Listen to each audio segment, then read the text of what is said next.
입니다. 사랑하는 성도 여러분, 지난 시간에는 사람의 양심이 어떻게 화인맞아 가는지에 대해 말씀드렸습니다. 양심이 조금이라도 살아있는 사람은 죄를 지으면 죄책감이 들지만 양심에 화인맞은 사람은 무감각하기 때문에 사망에 이르는 죄와 같은 큰 죄도 서슴지 않고 지어나갑니다. 사랑과 긍휼의 하나님께서는 사람이 큰 죄를 지었다고 해서 단번에 멸하지는 않으십니다. 자신의 잘못을 깨달을 수 있도록 여러 가지 방법으로 알려주시기도 하고 돌이킬 수 있는 기회를 거듭거듭 주시지요.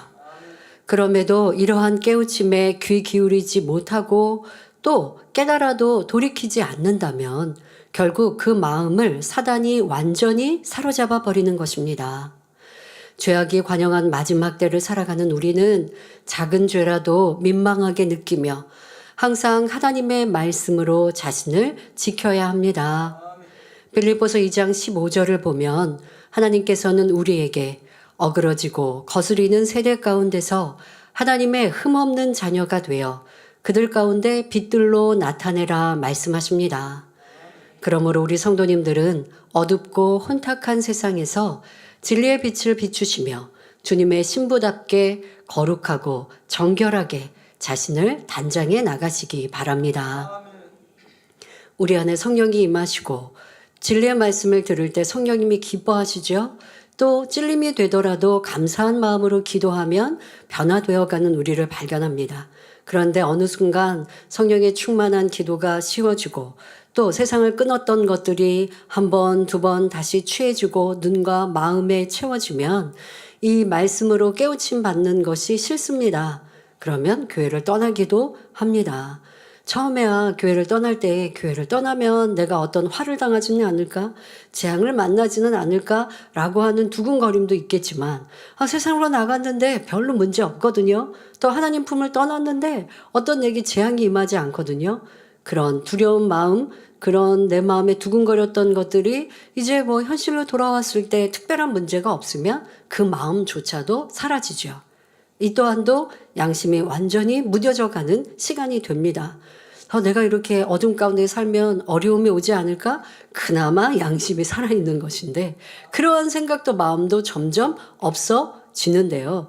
그러면 하나님께서 좀 재앙을 내리셔서 그 사람이 두려운 마음이 현실이 되면 하나님을 떠나지 않을 텐데 그렇게 기회 주시면 좋지 않을까요? 그러나 성경은 뭐라고 하십니까? 하나님이 사랑하는 자녀들에게 재앙도 주시고 책찍질 하셔서 깨닫게 하시는 것이지 모든 사람에게 그러하지 않으시거든요. 그러니까 하나님이 사랑이 없어서 그 사람을 내비두시는 것도 아니고 많은 기회를 그나마 주셨지만 그 성령의 음성에 귀 기울이지 않아서 내가 하나님 품을 떠나고 그리고서 이제 두려운 마음을 가졌다가 그 마음마저도 없어지면 근데요 그렇게 해서 그 양심조차도 이제 무뎌지고 나면 죄악에 물드는 속도가 굉장히 빠른 걸 봅니다. 그래서 우리도 보면 같이 신앙생활했는데 밖에서나 세상에서 딱 문득 만났을 때 세상 사람과 다를 바 없이 우선 보여지는 게 우선 검은 색깔 옷부터 볼 수 있죠. 그러니까 이런 걸 보면 우리는 깜짝 놀라지만 이게 내 마음에 성령의 음성을 듣지 않고 또 양심의 소리도 들을 수 없을 때는요 죄악이 급물살처럼 나를 휩쓸어 가는 것을 봅니다. 그럴 때 참으로 우리는 안타까운 마음이 들지만 그러니 더 우리가 빛된 삶을 살아서 그들에게 경계가 되어지고 본이 되어져서 야 빛은 저렇게 좋은데 나는 이렇게 왜 힘들고 어렵고 불안하게 살아갈까? 또 불안감도 느끼지 못하지만 그래도 분별하잖아요. 우리 안에 있는 진리가 얼마나 아름다운지. 그렇게 우리는 본이 되어져서 떠난 영혼들도 찾아오고 세상에 있는 사람들도 그들이 양심의 소리를 들을 수 있도록 더 나아가 성령받아 구원받는 이들로 이끌어 가야 할 것입니다. 여러분들이 교회를 떠나거나 진리에서 떠난 사람들을 보면서 아유 저 사람 한심해 하고 넘어가는 것이 아니라 이렇게 오늘 지난주에 드린 말씀처럼 죄에 대해서 무뎌지고 또 양심이 점점 무뎌지면 그만큼 내 마음에 성령께서는 사라지시고 성령의 음성은 들리지 않고 사단이 주관하면 그렇구나라는 영적인 원리를 깨달아 우리 스스로도 경계하시길 부탁드립니다.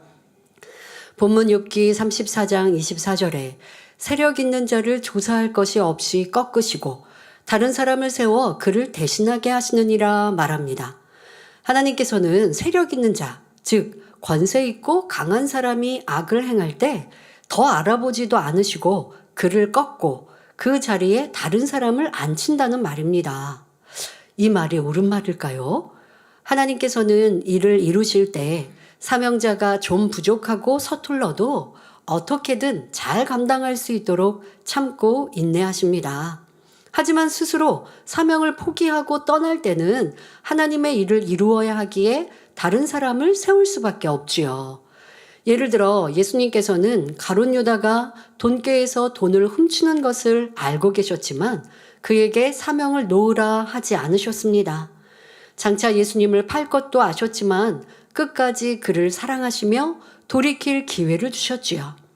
그러나 가룟 유다가 끝내 사명 감당하지 않고 스스로 멸망의 길로 갔기 때문에 그를 대신하여 마띠아를 세우셨던 것입니다. 이렇게 좋으신 하나님을 엘리후는 자기 생각에 맞추어서 헤아리며 하나님께서는 세력 있는 자를 조사할 것 없이 꺾으신다 말하고 있습니다. 우리는 이 재단 만민의 역사 속에 또 원로 목사님께서 우리를 이끌어 가실 때에도 이러한 선과 사랑을 참 많이도 보았습니다. 악이 많은 사람이 상대의 악을 보면 또 되게 울그락불그락 화를 내고 막 정죄하는 일들 참 많거든요.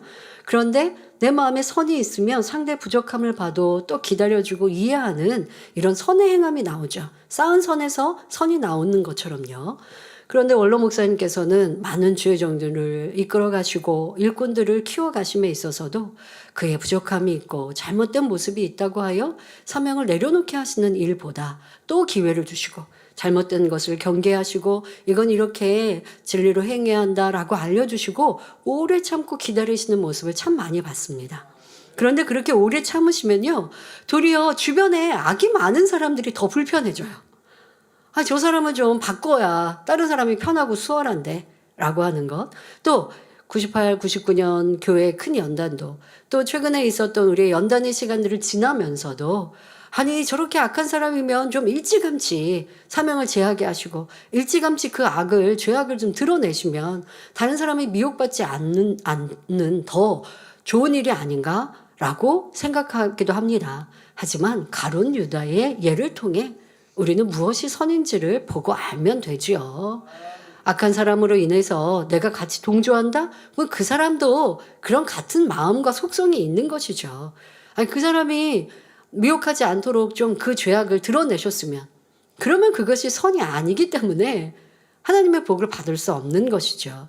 악한 사람을 기다려주고 참아주면 나에게도 조금 어려움이 있고 나에게도 불편함이 있어도 그 불편함을 감수하고 그리고 또 다른 사람들이 그로 인하여 어려움 당하지 않고 미혹당하지 않도록 진리로 단에선 항상 말씀하고 경계하시는데 이 90년대나 또 2000년 이후에나 보면 사람들이 내가 보기에 내가 유익에 맞춰서 줄을 서고 또 내가 무언가 내 유익에 따라서 붙잡고 그리고서는 내가 잘 붙조차도 되는 줄 알았다라고 핑계대고 이유될 게 없죠. 무엇이 진리인지 선인지 항상 말씀으로 가르쳐 주시는데 그러니까 우리는 상대의 선으로 인하여 내 안에 악이 드러나고 그것으로 또 실족할 일도 없는 것입니다. 예수님께서 가룟 유다를 부르시고 가룟 유다에게 끝까지 기회를 주신 건 그것은 진정한 선과 사랑이지요.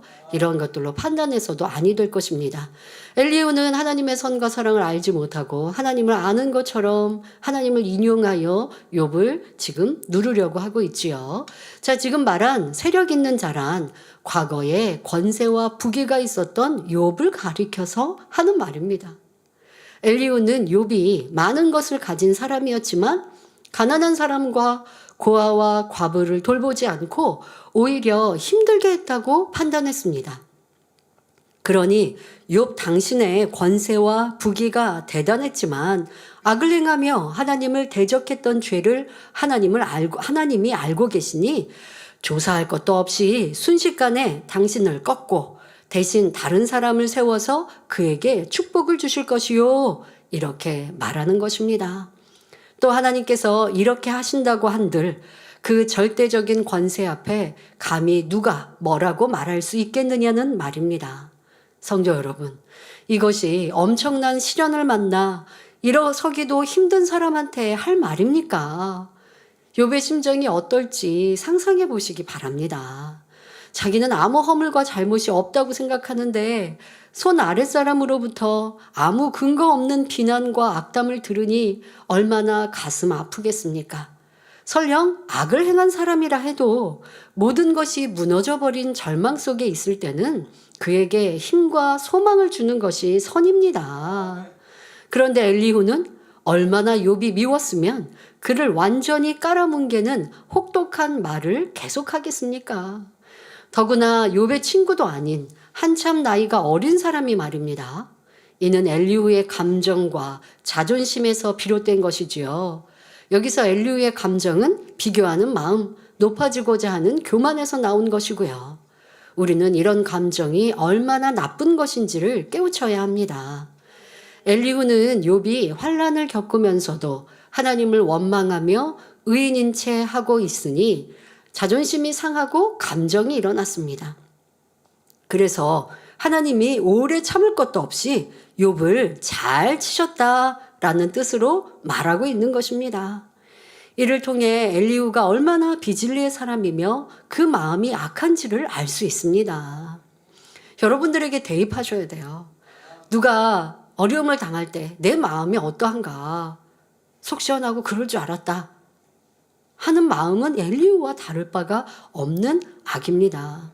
뒤에 설명합니다마는 또 서로 비슷한 그런 위치에 있는 사람들끼리는 더더욱 상대가 잘 되면 싫고 잘못되어지면 고소하고, 자, 이런 비교하는 마음, 교만한 마음, 내가 더 드러나고자 하는 마음, 그런 마음에서 심히 악한 말과 마음이 나오고 있는 것, 이것을 우리의 삶 속에서 잘 살펴야 하겠습니다. 그리고 그런 악이 조금도 있지 않도록 변화되고 깨어지고 그것을 내 안에 악이다라고 인정해서, 그런 뭔가 이렇게 제가 저 사람 그럴 줄 알았어 한다든가, 심히 악을 행하니까 어려움을 당하니까 그래 하나님께서 그렇게 오래 참으셨지, 그러면 이제는 좀 치셔야지, 이런 말들은 안 돼요. 여러분, 내가 심판자가 되는 말이죠. 항상 여러분들의 입술 안에 하나님을 인용하고 말씀을 인용하는 것은 웬만큼 하지 마시고, 내가 어떤 말을 내었을 때 이것이 어떤 생각과 마음으로 말하고 있는가라고 하는 것을 이 욥기 강의에 들은 말씀에서 비교하시고 해서 나를 잘 발견하십시오. 지난날 욥이 부유하고 권세가 있을 때 엘리후의 자존심이 얼마나 견제받고 있었는지를 알 수 있는 것이죠. 엘리후는 그동안 억누르고 있었던 자존심과 감정이 폭발하니 아나무인격으로 욥을 판단 정죄하고 자기 마음대로 헤아리며 꺾어버리고 있습니다. 여러분, 이런 것들이 우리 많거든요. 상대가 잘 되고 머리가 되고 인정을 받아요. 인정받으니까 내가 그 앞에서는 섬기는 모습처럼 대합니다. 그런데 영 마음이 불편하거든요. 왜? 그 사람이 전에 나보다 밑에 있는 사람, 나중에 온 사람인데 이제 나보다 더 높은 위치에 됐고 인정받는 사람이 됐어요. 이게 사실 내 마음은 불편해요. 그런데 저 사람이 인정받고 있는 현실이니 드러낼 수가 없죠. 진리의 마음은 어떠해야 되는데 온전히 기뻐하고 즐거워해야죠. 야, 나보다 뒤에 왔는데 믿음이 저렇게 좋아? 일꾼으로 인정받아? 참 기쁘다. 내가 기관장이었고 이제 기관 식구였는데 이제 그 사람이 기관장이 됐어요. 나는 기관원이 됐어요. 야, 내가 기관장으로 기관 식구를 잘 돌봐서 이렇게 저분이 머리 되게 했구나. 내가 잘 도와야지. 온전히 기뻐해야 되는데 온전히 기쁜 게 아니고 마음이 불편한데 불편한 내색을 할 수가 없었어요. 왜? 분위기가 그러니까. 그런데 나는 자존심이 상하고 이것이 싫었거든요. 그랬는데 상황이 또 역정된 거예요. 상대방이 어떤 잘못된 게 드러났다든가 아니면 상대방이 다시 낮아졌어요. 그러면 내 안에 있었던 불편함이 부글부글 감추었던 것들이 이제 드러나서 나도 함께 그 사람의 허물을 들추고 말하고 비난하고 또 낮아지면 아유 그럴 줄 알았어. 저 사람은 그래야 돼. 이게 그 사람 자리야. 이렇게 평하고 있는 모습 잘 되고 있을 때에도 이미 내 마음은 잘 되고 있는 상대를 보고 불편했고 감정이 상해 있었다는 것이죠. 이것을 찾아내어야 여러분 안에 있는 악한 감정, 자존심, 비교하는 마음들, 이러한 비진리의 속성들까지도 버리고 그래야 다음에 그런 일을 만나도 온전히 진리 안에 기뻐하는 선만 채울 수 있는 것입니다. 나랑 비슷한 사람이었는데 그 사람이 잘 되면 박수 쳐주고 나도 닮아가면 되고 또 잘 못됐다고 높아졌다가 낮아지면 나에게 경계를 삼고 나도 그런 모습이 되지 않도록 더 겸비하고 겸손해야지 라는 마음을 가지면 되지. 왜 그것을 같이 비난해야 합니까? 내 입에 왜 비진리의 말들을 같이 담아야 합니까? 왜 그런 말을 들으면 고소하고 속 시원해집니까? 남의 나쁜 말, 잘못된 말을 들으면 영 시원해지고 있는 그런 말 듣기 좋아하는 내 귀, 그런 말을 하고 싶어하는 내 입은 심히 악한 것임을, 엘리야와 같은 악임을 평상시에도 비교하고 있었고 내가 더 높아지고자 했던 마음임을 발견해야 할 것입니다. 자존심은 남에게 굽히지 않고 자기 몸이나 품위를 스스로 높이는 마음을 말합니다. 세상에서는 자존심을 버리느니 차라리 죽음을 택하겠다 말하는 사람도 있지요. 그래서 어떤 의견이 차이가 나고 내 의견이 좋다라고 나는 생각하는 거죠. 그런데 내 의견을 상대방이 무시하는 것 같고 아니면 그게 뜻대로 되지 않으면 그래도 내 의견이 맞다고 다른 사람의 의견들이 이리 굴러가고 있는데도 그렇게 하면 안 된다고 이게 무슨 자존심이라도 높이는 것처럼 내가 인정받는 것처럼 그래서 사람들을 힘들게 하는 이런 사람도 있고 누가 조금 나를 무시하는 것 같으면 화를 내고 화평이 깨어지는 이러한 것들도 다 자존심이지요. 진리는 무엇라 가르칩니까? 예수님께서 십자가에 달리셨을 때 많은 사람이 하나님의 아들이거든 십자가에서 내려와 봐라. 내려오면 내가 믿겠다 하고 예수님을 조롱했습니다. 만일 예수님께 자존심이 있었다면 조금이라도 자존심이 있었다면 이 말을 듣고 단번에 십자가에서 내려와 보아라 내가 이러한 능력자다 하나님의 아들이라 라고 하셨을 것입니다. 아니 처음부터 십자가를 지실 리가 없지요. 그러나 예수님께는 조금의 자존심도 없으시기에 다투지도 시시비비하지도 감정 갖지도 않으시고 감정 상하지도 않으시고 온전히 죽어주실 수 있었던 것입니다. 감정이 있으니까 감정이 상해요. 감정이 없으면 상할 리가 없어요. 불편할 것도 없고 힘들 것도 없고 서운할 것도 없고 슬플 것도 없고 괴로울 것도 없고 충만함을 잃을 필요도 없어요. 상대가 나를 무시해요? 좀 무시당하면 어때요? 낮아지면 어때요? 그 참이 좀 더 낮아지죠. 그럼 하나님이 높이시고 세우시는데. 근데 자존심이 있으면 그게 안 돼요. 진리를 아무리 듣고 암송했어도요. 그게 안 되는 거예요. 자존심 상하면 어떤다고요? 슬퍼지죠. 힘들어지죠. 기쁨을 잃죠. 이게 여러분 자존심 상한 거라는 걸 좀 찾아내셔야 합니다. 지금 내가 왜 안 충만하지? 제가 가끔 드리는 말씀이 있어요. 안 충만한 자신을 문제시하시라고. 지금 내가 충만해? 안 충만해? 잘 살펴야 되고요. 안 충만하면 왜 안 충만하지? 저 사람이 나를 뒷말에서요. 뒷말을 듣고 안 충만할 이유가 뭐 있지? 불편해서, 자존심 상해서 이렇게 자기를요 정확히 보자고요. 근데 그러지 않고 저 사람이요 저에 대해서 안 좋은 말 해서요. 그래서 제가 안 충만하잖아요. 그러면 그 사람은 변화 안 돼요. 누가 나를 뒷말을 해도 안 충만할 이유가 없어요. 그냥 계속 충만할 수 있어요. 왜? 뒷말하는 사람은 그 사람이 죄를 지은 거지. 그 말을 들었다고 내가 죄를 지어요? 그 말을 들었다고 내 귀가 더러워져요? 아니거든요. 그렇게 말을 했어도 나는 하나님의 아들 딸이요. 나는 천국 백성이요. 항상 기뻐하라는 말씀에 순종해서 기뻐하면 되는 거지. 나쁜 말 했다고 안 충만할 이유는 없습니다. 그 이유는 뭐냐? 자존심이 상하고 감정이 상해서입니다. 그러니까 내 안에 있는 악한 감정 버리면 되는, 문제 해결되는 거예요. 그러면 누가 뭐라고 해도, 누가 나를 끌어내리려고 해도, 누가 나를 잘못됐다 해도 상관없는 참된 주님의 평안을 누릴 수 있는 것이지요.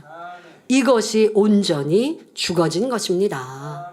사도 바울도 그랬습니다. 복음을 전파하다가 갖은 누명을 쓰고 핍박을 받았지만 자기에게 로마의 시민권이 있다는 것을 드러내지 않았습니다.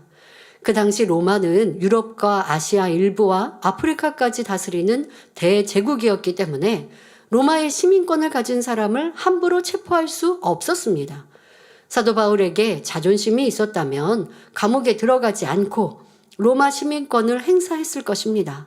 내가 조금 더 편하게 사역하겠다라고 한다면, 아니면 좀 육신의 생각을 동원해서 내가 이렇게 잡히고 감옥에 가고 하면 하나님의 영광을 가리잖아. 우리는 별의별 이유를, 변명을 대면서 내 유익을 구하지 않습니까? 사도 바울이 육신의 생각을 동원했다면 그랬을 것이나, 사도 바울은 하나님의 뜻을 알았습니다. 잡히는 것이, 또 로마로 이송되는 것이 복음 전파에 유익하고 하나님의 뜻, 주님의 원하시는 뜻임을 알았기에 그 어려운 길을 가신 것이지요. 사도 바울은 자존심을 버렸기에 누가 잡으러 오면 잡혀가고 때리면 맞으며 오직 하나님의 공의에 맡겨 드렸지요. 성도 여러분, 자존심은 백해무익함을 알아야 합니다.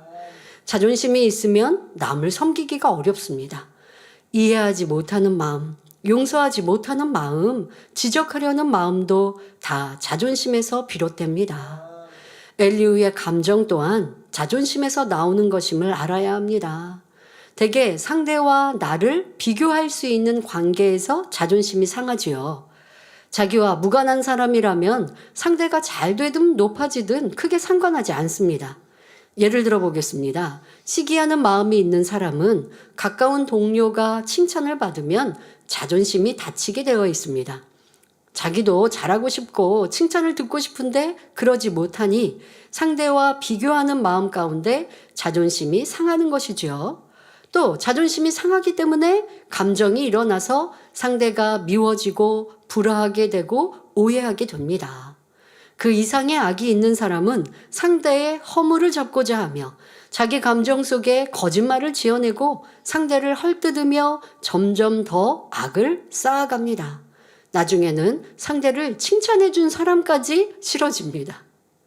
우리는 자존심을 통해 일어나는 감정이 얼마나 악한 것이며 자신을 괴롭게 고통스럽게 하는지를 알아야 합니다. 여러분, 상대방이 누가 칭찬받고 인정받는데 영 불편해서 그 사람을 험담했어요. 내가 험담했던 사람은 두세 사람인데 그 말이 일파만파 전해져서 내 귀에 들어올 때는 내가 하지 않은 말까지 막 부풀려져 있습니다. 그러니까 결국 그런 말을 했던 내가 나쁜 사람이 된 거죠. 되게 속상하겠죠? 자, 이럴 때 이 불만을 어떻게 해야 합니까? 무슨 불만이요? 내가 그 칭찬받는 사람에 대해 험담했잖아요. 그것이 일파만파 커졌든 눈 커지듯이 커졌든 내가 잘못한 거. 그러면 거기에서 끝나나요? 험담했습니다. 아버지 용서해 주세요. 끝나나요? 왜 내가 그렇게 상대를 험담할까? 이건 내가 비교하는 마음에서 그 사람이 나보다 더 잘 되니까 싫은 마음이구나. 사람에게는 잘한 것도 있고 못한 것도 있긴 나름인데 왜 나는 사람들이 잘한 것으로 칭찬할 때 왜 잘못한 것을 말하고 싶을까? 이거는 내 눈이 정확해서 현미경까지 정확해서 잘못한 걸 고치라고 조언해 주는 게 아니라 그 사람이 칭찬받는 게 싫은 마음이죠. 이러한 내 안의 악한 감정들을 찾아내서 내가 했던 말들이 다 눈덩이같이 커져가지고 내가 도리어 나쁜 사람이 되었을 때 속상한 게 아니라 이렇게 내가 악한 말을 내어서 내가 스스로 고통스러워진 거예요. 그것을 인정하고 회개하고 이제 변화되면 모든 일들이 다 아름답게 화평하게 이루어지는 것이죠.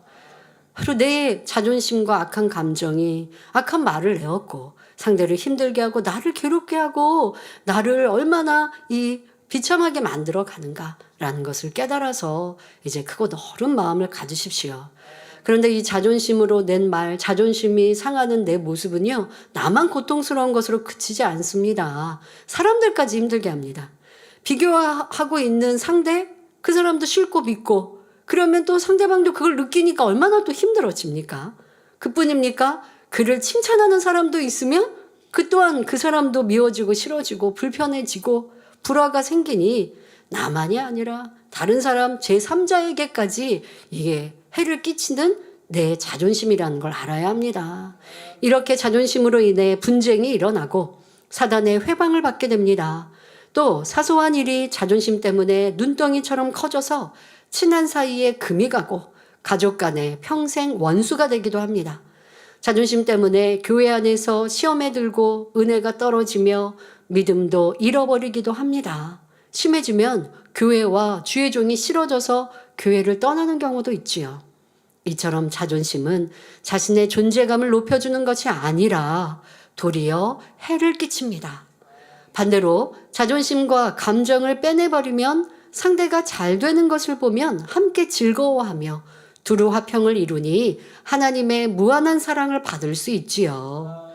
그러므로 감정과 자존심이 얼마나 무익하고 유해한 것을 깨달아 온전히 빼내버리고 진리와 사랑을 행하는 성숙한 신앙인이 되어야 하겠습니다. 이어서 엘리후는 욥기 34장 25절에 이와 같이 그들의 행위를 아시고 그들을 밤사이에 엎으신즉 멸망하나니 말합니다. 여기서 그들이란 앞서 말한 세력 있는 자들, 즉 부와 권세가 있으면서도 고아와 과부를 돌보지 않고 오히려 악을 행하는 자들을 말합니다. 간접적으로 욥을 가리키는 말이지요. 하나님께서는 욥의 모든 행위를 아시기 때문에 하룻밤 사이에 욥을 파멸시킬 수 있다는 것입니다.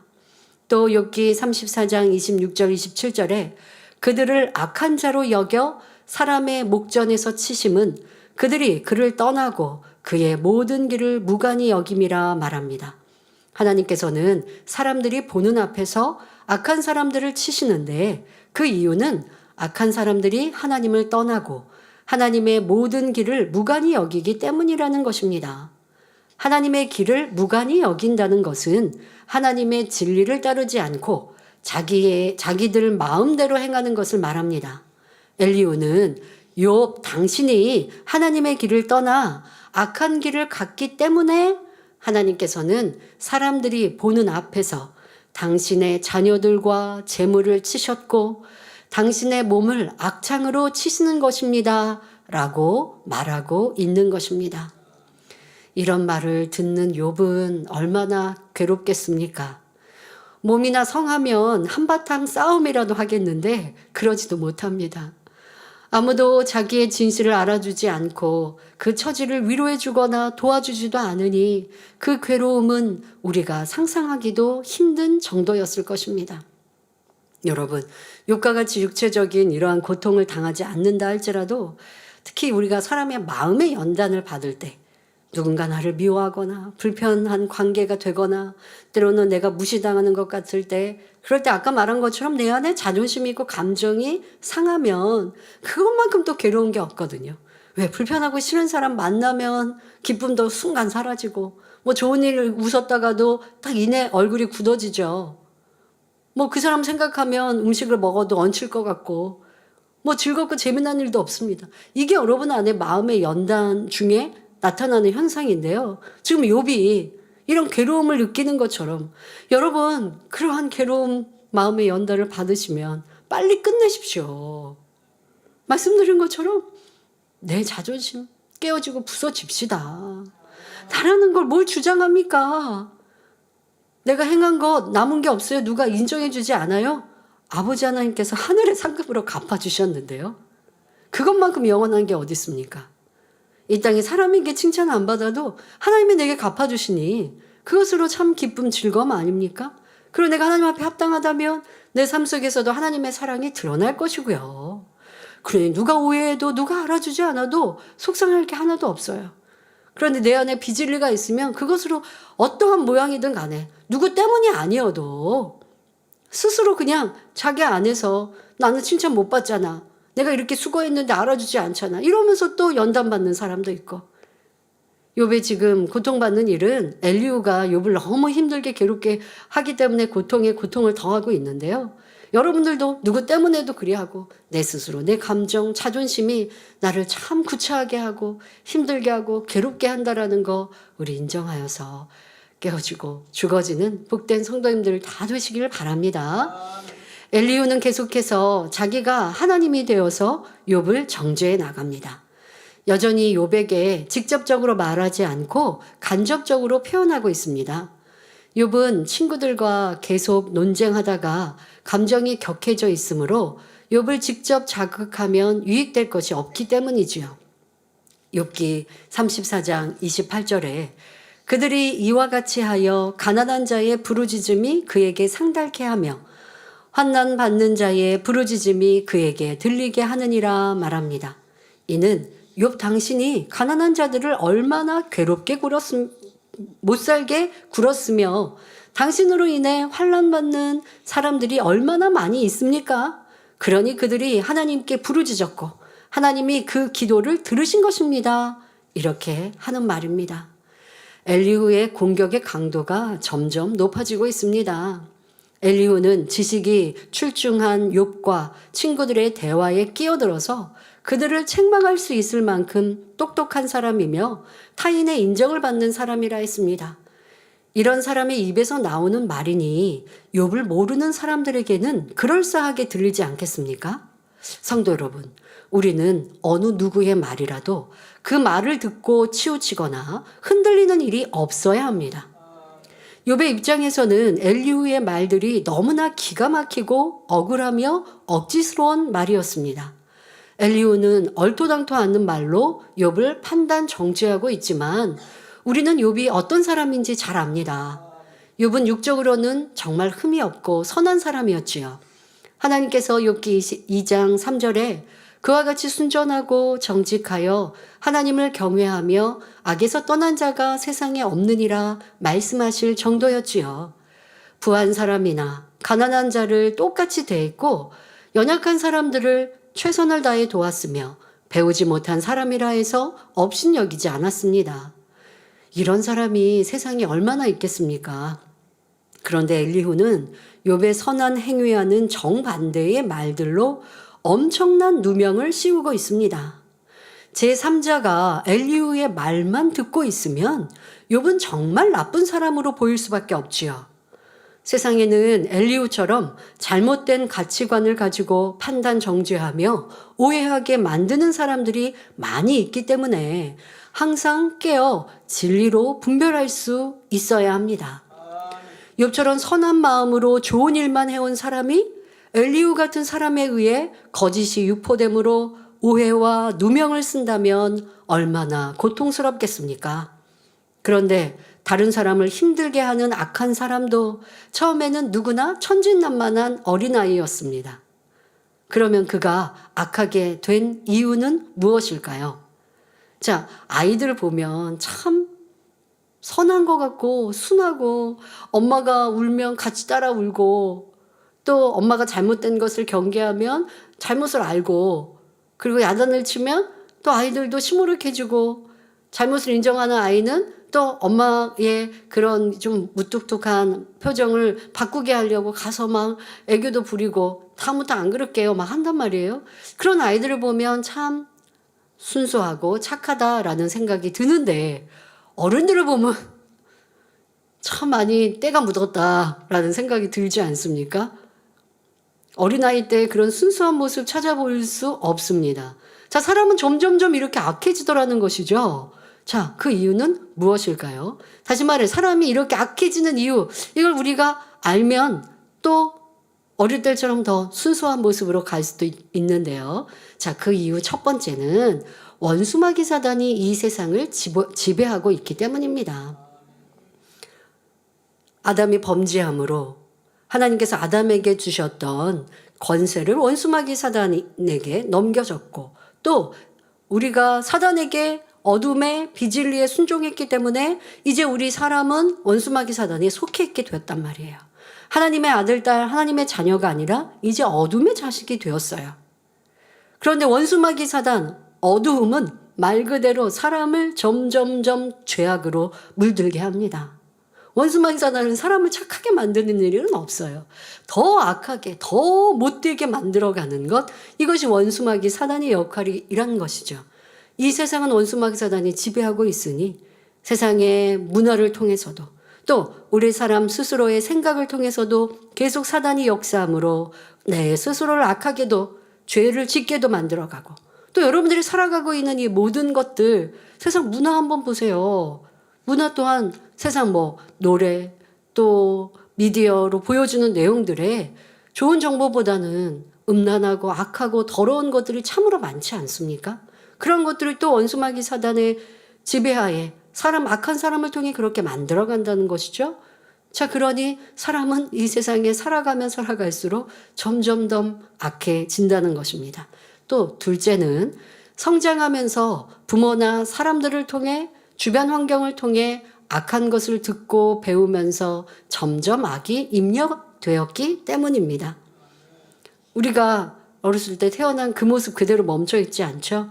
육의 지식도 배우지만 지식을 넘어선 우리의 세상 삶 속에서 많은 죄악, 거짓말하는 것도 배우고, 때로는 좀 나쁜 친구들하고 사귀다 보면 도적질하고 남의 거 뺏는 이런 것도 배우고, 처음에는 그게 악인 줄 알고 그러면 안 돼 라고 했지만 한 번, 두 번 하다 보면 지난주에 말씀드린 것처럼 뭔가 그 죄를 지어서의 쾌락이 느껴지고, 그러다 보면 양심은 무뎌지고 점점 죄악으로 깊어지는 것을 봅니다.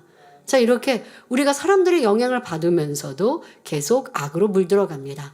자, 셋째는 더 사랑을 베풀어 주지 못한 우리 전체의 탓이라 말씀하십니다. 그 중에서도 더 책임이 있는 사람들은 바로 우리 그리스도인들임을 알아야 합니다. 우리는 하나님으로부터 빛을 보았습니다. 예수 그리스도와 십자가의 도를 알게 되었고 하나님의 은혜로 어둠에서 빛 가운데로 나왔습니다. 이때부터는 우리가 세상의 빛과 등불이 되어서 어둠에 속한 사람들을 빛으로 인도해 주어야 할 책임이 있습니다. 하나님께서 그들보다 먼저 우리를 만나주시고 은혜와 사랑을 주셨기 때문이지요. 추하고 더럽고 냄새나는 사망의 길에 있던 우리를 영생의 길로 인도해 주셨으니 얼마나 감사한지요. 어둠 가운데 있는 사람들은 자신들이 어둠 속에 있음을 알지 못합니다. 빛을 알지 못하니 누가 욕하면 같이 욕하고 누가 때리면 같이 때리고 억울하게 누명을 쓰면 밤새 잠 못 이루며 끙끙 앓습니다. 영적으로 어둠은 빛 자체인 하나님의 말씀에 위배되는 일, 곧 모든 죄와 악, 불의와 불법을 말합니다.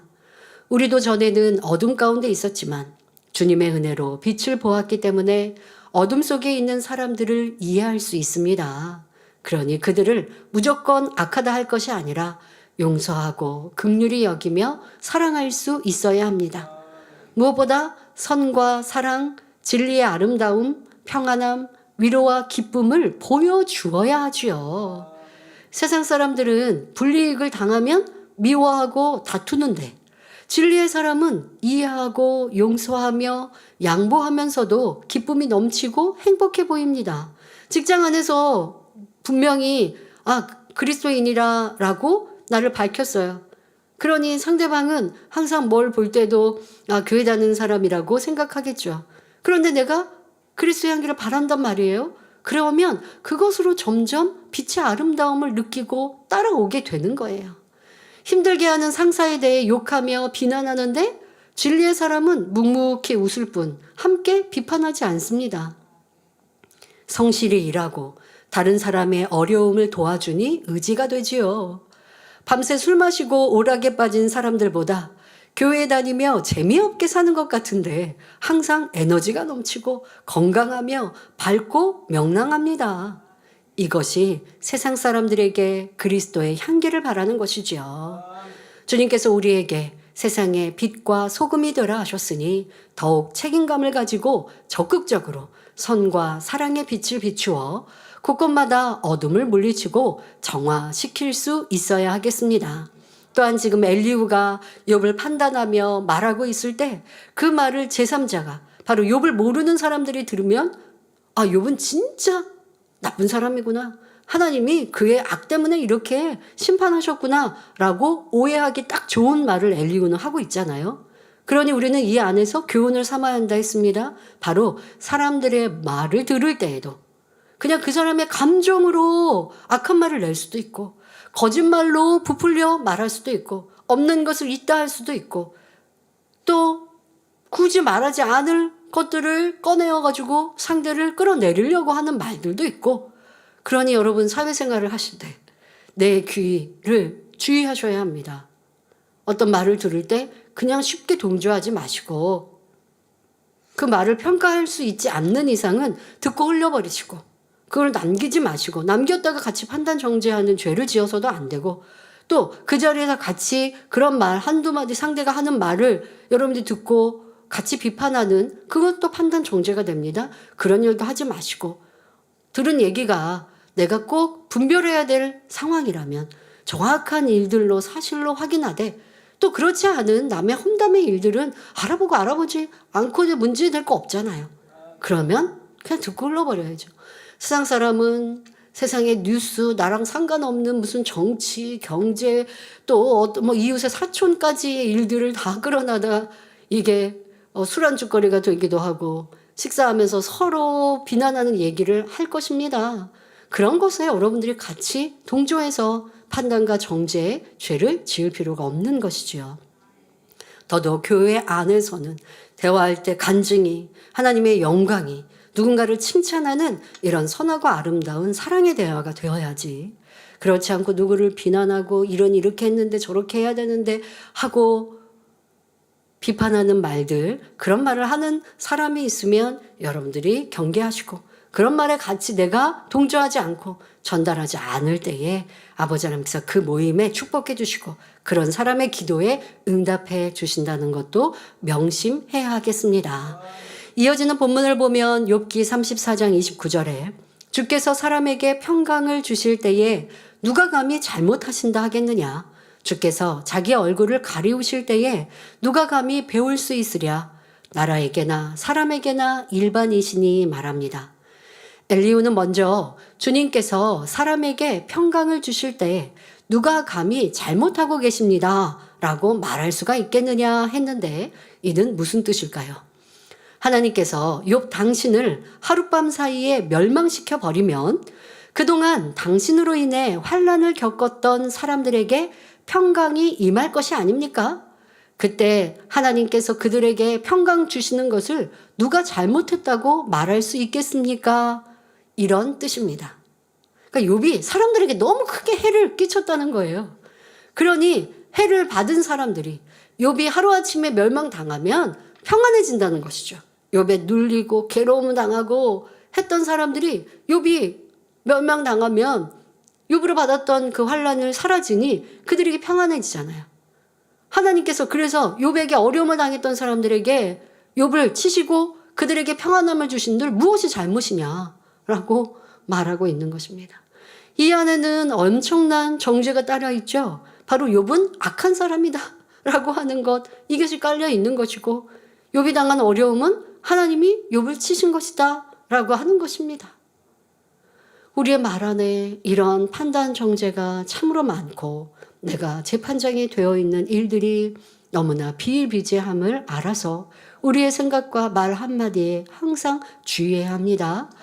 선만 행했던 욥에게 악한 당신이 없어지면 다른 사람들이 평강을 누릴 것이다 라고 말하고 있으니 욥이 얼마나 기가 막히겠습니까? 더구나 욥은 성령시대의 사람이 아니니 그 마음의 고통이 더할 수밖에 없습니다.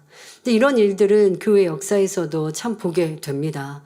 상대방을 괴롭게 하고 악한 말을 낼 때 보면요.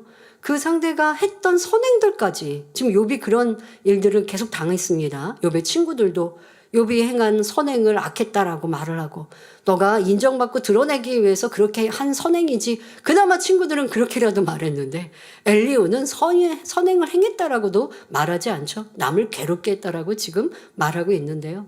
상대가 영 싫고 미우면요, 그 사람이 행했던 그 선행을 다 나쁘게 바꿔서 말하는 이런 일들을 듣고 보게 되지요. 그러나 이럴 때 분별해야죠. 아, 그게 아닌데?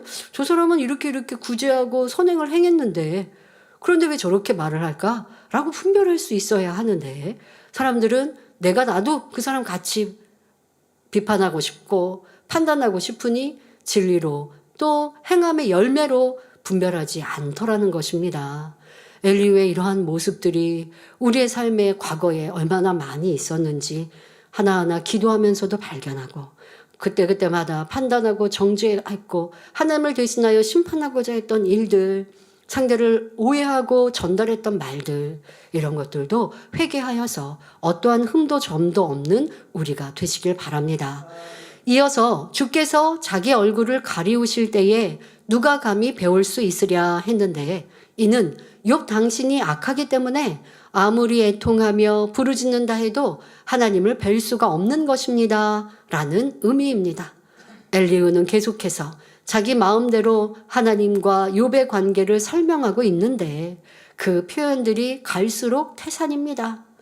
하나님은 욥을 떠나신 적도 없고 떠나신 것도 아니고 멀리하거나 버리신 것도 아닙니다. 오히려 욥을 만나주시고 축복 주시기 위해 그릇을 만들고 계시는 중이지요. 그러니 엘리후의 말 한마디 한마디가 얼마나 잘못되었는지요. 성도 여러분은 하나님을 얼마나 가깝게 느끼십니까? 우리 하나님께서는 저와 여러분의 마음속에 계십니다. 그런데 믿음의 크기만큼 하나님을 가깝게 느낄 수도 있고 멀게 느낄 수도 있지요. 믿음이 큰 사람은 늘 응답과 축복을 통해 하나님을 가깝게 느끼지만, 믿음이 작은 사람은 체험이 없으니 하나님이 멀리 계신 것처럼 느껴집니다. 하나님을 만나는 체험은 어려운 것이 아닙니다. 하나님께서 빛과 선, 의 가운데 계시니 우리도 빛의 마음, 선한 마음, 의로운 마음을 이루는 만큼 하나님을 만날 수 있습니다. 더 나아가 에녹 선지자처럼 하나님의 마음을 온전히 담는다면 우리도 하나님과 동행하는 축복을 받을 수 있습니다. 엘리후는 앞에서 악을 행하는 자들은 하나님께서 순식간에 치시는데 그들 중에 욥도 포함되어 있다라고 했습니다. 그런데 29절에서는 나라에게나 사람에게나 일반이다라고 표현함으로써 더 광범위하게 들어가고 있습니다. 하나님께서 공의를 적용하시는 것은 민족에게나 개인에게나 동일하시다, 즉 모두에게 해당된다는 것을 포괄적으로 말해주고 있습니다. 그렇게 하시는 이유가 무엇인지는 이어지는 본문에 나옵니다. 욥기 34장 30절에 이는 사특한 자로 권세를 잡아 백성을 함해하지 못하게 하려 하심이니라 했지요. 여기서 함해한다는 것은 남을 재해에 빠뜨리거나 모함하여 해를 입히는 것을 의미합니다. 엘리후는 사특한 자, 즉 간사스럽고 못된 사람이 권세를 잡아 백성에게 해를 입히지 못하도록 하나님께서 쳐버리신다라고 말하는 것입니다. 욥 또한 그런 사람 중에 한 명이기에 하나님이 당연히 징계하실 수밖에 없다는 말이지요. 엘리후는 자기의 지식 속에 하나님을 넣어서 마치 자신이 하나님인 양 말하고 있는데, 이는 엄청난 교만이며 하나님의 이름을 망령되이 일컫는 죄임을 알아야 합니다. 만일 엘리후가 말한 대로 하나님께서 악한 사람을 그 즉시 쳐버리신다면 이 세상에 악한 사람은 한 명도 없고 선한 사람들만 남아 있어야 할 것입니다.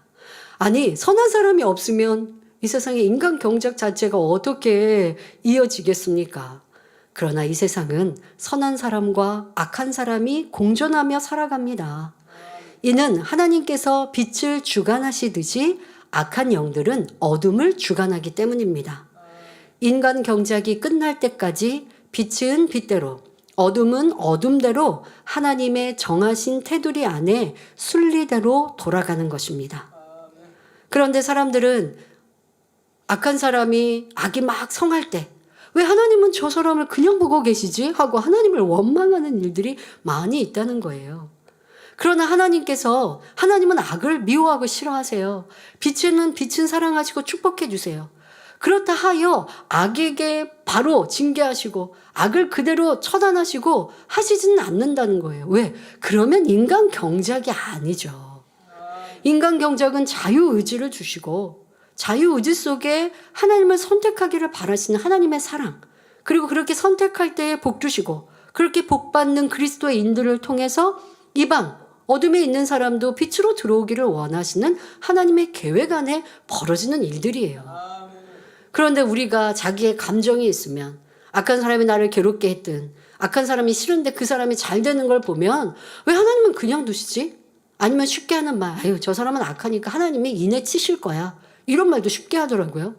그런데 그렇지 않고 그 악이 더 성해지는 것, 무슨 악이 죽지 않고 더 잘 되는 것처럼 보일 때 스스로가 내가 이거 참 하나님의 뜻을 모르고 말했구나 라고 깨달아야 되는데 했던 말도 무슨 말 했는지도 모르니까 그냥 지나갑니다. 그러면 이게 하나님 탓입니까? 악이 성한 거 하나님이 왜 그냥 두고 계시냐고 하겠습니까? 하나님은 분명 끝날에 다 심판하세요. 그리고 어둠의 주관자는 원수 마귀 사단이요. 원수 마귀 사단에게도 그들에게 권한을 주셨기에 하나님이 그 권한을 침한하지 않으시는 겁니다. 그래야 인간 경작이 벌어지니까. 그러니까 이러한 영적인 원리도 잘 알아가셔야 합니다. 근데 그렇지 않고 하나님에 대해 아니면 진리에 대해 아니면 하나님이라는 단어는 쓰지 않았지만 어떤 원망하는 말들, 왜 저렇게 악한 사람이 승승장구하나? 라고 하는 그 말 뒤에는 무엇이 담겨 있어요? 왜 심판하지 않으시나? 라고 하는 말이 담겨 있는 것이죠. 이러한 생각과 마음은 너무나 진리를 모르는 아이와 같은 모습입니다. 인간 경작 안에는 빛도 있고 어둠도 있고 하나님의 사랑을 받는 이가 어둠 가운데 갈 때는 하나님께서 책지질하셔서 다시 빛으로 이끌어 가시지만 어둠으로 빠진 사람은 원수 마귀 사단에 속해 있기 때문에 하나님께서 전혀 관여하지 않으시는 일들도 있는 것이에요. 그러면 어떻게 할까요? 어둠 가운데 빠져있는 사람이 내 형제요, 내 가족이라면 긍휼히 기도해야죠. 아버지 하나님 깨우치고 깨닫게 해주시고 더더욱 내가 더 빛이 되어야죠. 그래서 상대가 분별할 수 있도록 해야죠. 그런데 계속 싸우고 다투고 네가 옳다 내가 옳다 하고 있으면 그것은 여전히 사단의 밥이 되는 것이고요. 그러므로 우리 성도님들은 빛과 어둠 중에서 항상 빛을 택하시고 빛 가운데 거하시기를 바랍니다.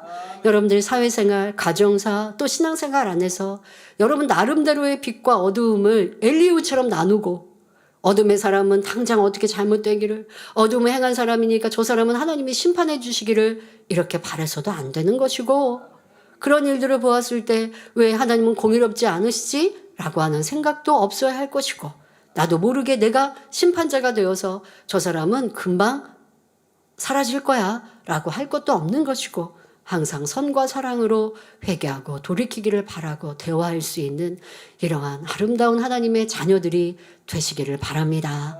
결론을 말씀드립니다. 사랑하는 성도 여러분, 엘리후는 마치 자신이 하나님을 잘 아는 것처럼 설명하면서 마음대로 욥을 판단, 정죄하며 꺾어나가고 있습니다. 잠언 26장 26절에 괴훌로 그 감정을 감출지라도 그 악이 회중 앞에 드러나리라 말씀한 대로 오랫동안 속으로 욥을 견제하며 억눌러 왔던 엘리후의 자존심과 감정이 드러나고 있습니다. 이로써 엘리후는 잠시 통쾌함을 느낄지 모르지만 하나님 앞에 엄청난 죄담을 쌓으며 회개거리를 만들고 있습니다. 이걸 우리는 항상 생각해야 합니다. 야, 엘리후가 지금 욥이 가만히 묵묵히 듣고만 있어요. 듣고만 있으니까 더 계속해서 막 지적하고 내 말이 맞지? 막 이렇게 한단 말이에요. 다음 장에 가서도 보면. 자, 그런데 지금 욥은 깨우쳐서 입을 다물고 있는 게 아니에요. 엘리후의 말이 옳아서가 아니에요. 그냥 대꾸할 필요도 없이 지금 더 힘들고 지친 욥의 상황. 그런데 이런 욥과 엘리후의 관계를 넘어선 엘리후가 하나님과의 관계에서는 죄의 담에 담을 쌓고 있는데 그것이 잘못인 줄 전혀 모르고 있지 않습니까? 이러한 우리의 신앙생활이 있지는 않았는지 살펴야 합니다. 우리는 자존심에서 일어나는 감정이 얼마나 자기의 심령을 썩게 만들고 고통 가운데로 몰아넣으며 다툼과 분쟁을 일으키는지를 알아야 합니다. 자존심은 교만과도 깊은 연관이 있습니다. 교만하기 때문에 자존심을 내세우며 상대를 얕좁아보고 가르치려 하며 판단, 정죄하는 것입니다. 이러한 자존심과 감정을 깨뜨리고 교만을 온전히 벗어버릴 때 우리 마음 안에 천국이 이루어지고 화평과 기쁨이 임할 수 있습니다. 그러므로 우리 성도님들은 마음 안에 오직 겸손과 선, 사랑으로 채우심으로 늘 화평과 기쁨이 충만한 심령 천국을 이루시기를 주님의 이름으로 축원합니다. 말씀 상고하시면서 함께 기도하겠습니다. 좋으신 아버지 하나님, 오늘도 엘리후가 자신의 교만과 자존심 비교하는 마음으로 욥을 깔아뭉개고 있습니다. 이는 욥이 승승장구 잘 나갔을 때 그 마음이 엘리후의 마음이 불편했던 것임을 알 수 있지요.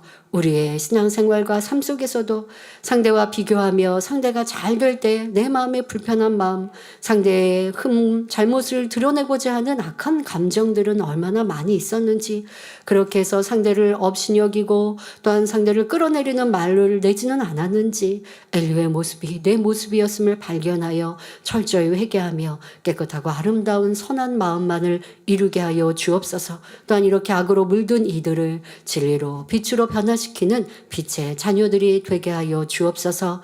감사드리며 우리 주 예수 그리스도